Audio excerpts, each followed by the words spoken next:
Continuing with My Soul Proclaims the Greatness of the Lord. July 3rd, 2025. In relation to my YouTube channel, a friend recently asked me how I choose to spend my time so that I feel motivated and fulfilled. There are at least two forms of fulfillment, financial and personal.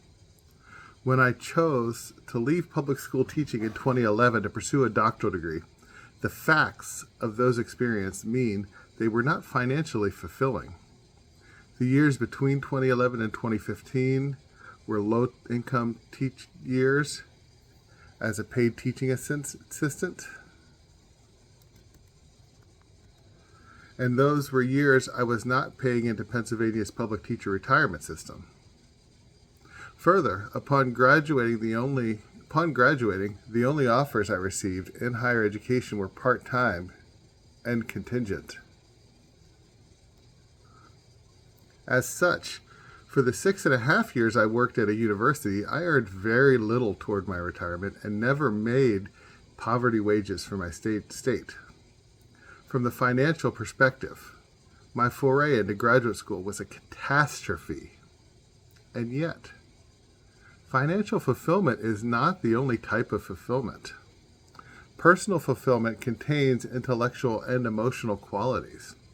I want to be careful in how I word the following because by 2011, I grew into an effective public school music teacher in a large urban district, Pittsburgh, and I felt recognized in the profession. That is, principals in my district appreciated and believed in my skill at teaching many of the most economically, emotionally, and intellectually disadvantaged students U.S. schools have. The ones many teachers fail to reach. I was developing and incorporating innovative improvisation activities in elementary orchestra and band that help students learn music content on par with content being learned in wealthier neighborhoods. My parents and communities also supported my teaching approach, philosophy, and the curriculum I built. Intellectually, though, I felt unsatisfied after 12 years of teaching in public schools. I was reading the classics in my free time and valued thinking deeply and talking with friends about an array of human concerns: poverty, creativity, spirituality, schools and their communities, institutions, politics, nature, and music. While it would have made sense financially to stay where I was appreciated, I felt a need to leave financial security and learn more about myself. What do I have to offer the world intellectually? Emotionally, returning to the university to learn, research, and write felt like encountering an old comrade for the first time. I thrived in qualitative research methods courses, in a writing course, in performing with the Mellon Ensemble and jazz combos, and in wrestling with ideas with fellow graduate students. I even owned the less pleasing parts of graduate school, such as meeting challenging deadlines, bending to the egos of professors who looked for it, and undertaking tedious tasks such as data coding and working through unreliable technologies. Upon graduating, though, my experiences as a part-time adjunct were less convivial. I enjoyed teaching undergraduates on a small branch campus that felt like a liberal arts college. There was an emotional toll to never receiving pay increases or basic needs such as health care coverage. I ended up leaving the university 3 months before the administration instituted massive contract non-renewals for arts and humanities professors. As they were accomplishing this, the university system was receiving awards for restructuring to support adjuncts. More recently, they closed 7 campuses, not including the one where I taught.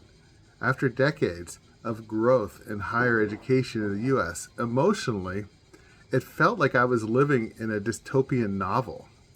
Why would anybody do scholarly work here? Life throws curveballs, to use an oft overstated cliche. Or to mix metaphors, I had to roll with the punches. Fulfillment, then, is hard to define. Ought I narrow my work on YouTube to align with my scholarly work? Seek a larger social media following?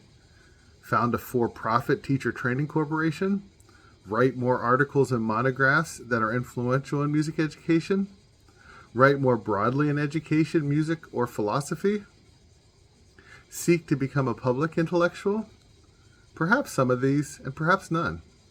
For me, questions of fulfillment cannot neglect my faith tradition. Reading the Bible, participating in Mass, and wrestling with the Catholic intellectual tradition. Fulfillment is a liberal venture. That is, a possibility for liberated persons. As Frederick Douglass famously noted, reading the Bible makes one unfit for slavery. The Catholic philosopher Joseph Pieper recommends modest, focused study can lead to fulfillment. With this idea in mind, I continue my work not to boost my greatness, but because every part of a community adds to that community. A modest kind of scholarship can offer deep purpose. In a garden, roots, fungi, worms, potato, bugs, bees, wasps, nearby flowers, rain, and sunshine each do different things. Each, in their diversity, is part of a whole. The university, too, in the Middle Ages, when universities, as we know them, were first founded, aims to be a community, diversity, as part of a whole, a university. The ideas of the university as a universe existed even before the first universities, with the cathedral schools.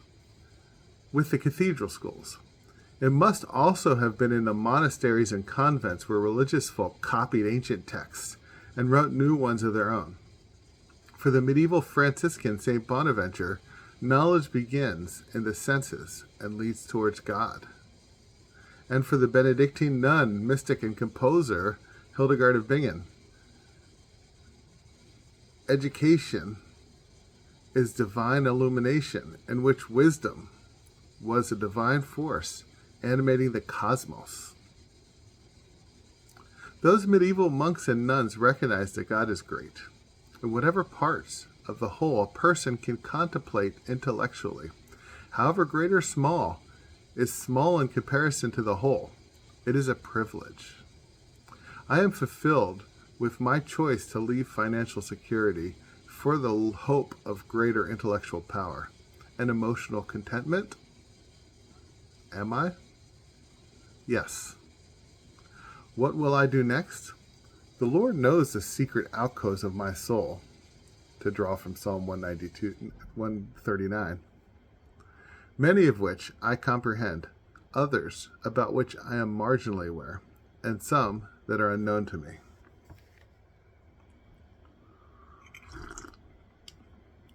So there you go, in that reflection. I think that last paragraph's kind of long. I need to cut it shorter, right?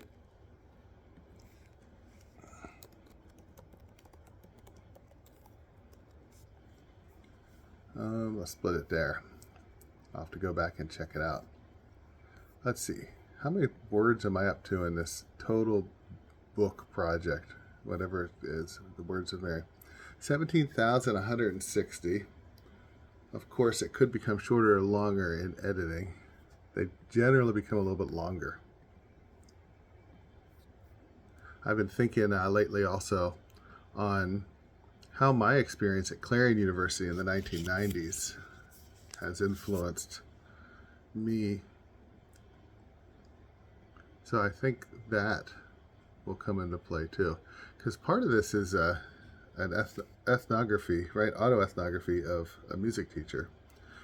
Part of it as an American citizen. Part of it as a rural person. Part of it's the autoethnography of a Catholic. That's a lot of stuff to be bringing together to one thing. And I don't know if it's going to make sense at the end. We'll see. There's always a point in a writing where you become unsure of it. You know when you're unsure of it. In my experience, this is when it starts to come together. What is the unifying thought? in this project, which I've centered around the words of Mary? I don't know yet. Is it theological? Is it spiritual, philosophical, pedagogical,